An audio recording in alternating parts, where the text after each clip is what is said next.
Vaccination में रफ्तार लाने के लिए सरकार का एक बड़ा फैसला आया है सामने। 18 साल से ऊपर के लोगों के लिए ऑन साइट रजिस्ट्रेशन की सुविधा अब उपलब्ध करा दी गई। नई सुविधा सिर्फ सरकारी वैक्सीनेशन सेंटर पर मिलेगी।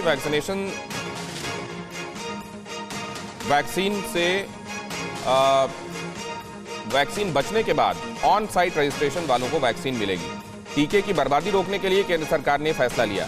अब इस खबर को पूरे तौर पर एक बार फिर से समझ लीजिए। पहले 18+ के लोगों को पहले रजिस्टर कराना पड़ता था और उसके बाद ही वो साइट पर जाकर खुद को टीका लगवा सकते थे, लेकिन अब वॉक इन टीके भी लगेंगे 18 साल से ऊपर वाले लोगों को लिए।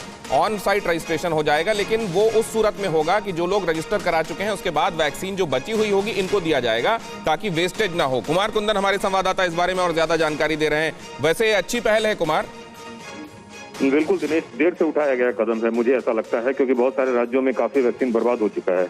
अगर इसको ऐसे समझने की कोशिश करें तो कोवैक्सीन की जो डोज है वो 1 सीसी में 20 लोगों को वैक्सीन लगाई जाती है कोवैक्सीन में, और कोविशील्ड में 1 सीसी से 10 लोगों को वैक्सीन लगाई जाती है।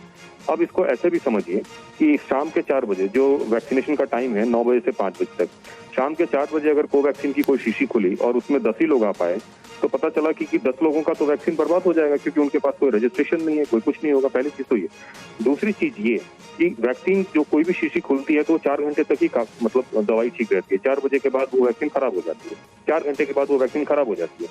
ऐसी स्थिति में मान लीजिए शाम के समय कोई वैक्सीन की शीशी खुल रही है, उतने लोग नहीं जुटे, तब तो वो वैक्सीन बर्बाद होगी। एक बात और, मान लीजिए किसी आदमी ने अपना रजिस्ट्रेशन करा लिया, किसी वजह से वो नहीं आ पाया, तो उसकी वैक्सीन भी बर्बाद होगी। तो इन सभी चीजों को देखते हुए, वैक्सीन की बर्बादी को देखते हुए सरकार ने नया कदम उठाया है, और ये अच्छा कदम है कि ऑन साइट आप जाके करवा सकते हैं।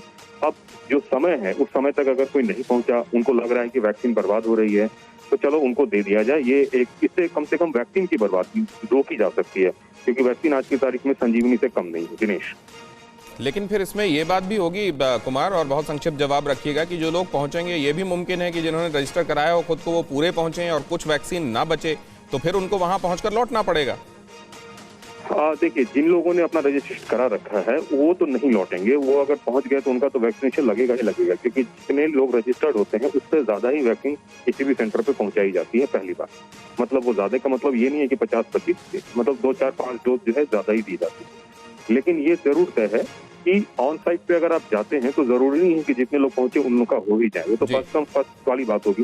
मान लीजिए 5 डोज बची हुई है तो 5 लोगों को पड़ेगा। राइट, बहुत शुक्रिया ये जानकारी हम तक पहुंचाने के लिए कुमार कुंदन कह रहे हैं कि अच्छी पहल है, लेकिन ये देर से उठाया गया कदम है। अगर ये पहले कर लिया जाता तो बहुत सारा वेस्टेज जो वैक्सीन का हुआ है वो नहीं होता, क्योंकि एक बार वो शीशी खुली जिसमें नंबर ऑफ डोसेज लिमिटेड हैं, उसमें अगर 1-2 लगी तो बाकी इंतजार ही करती रहती हैं और 4 घंटे बाद वो खराब मानी जाती हैं और उसको फेंकना पड़ता है।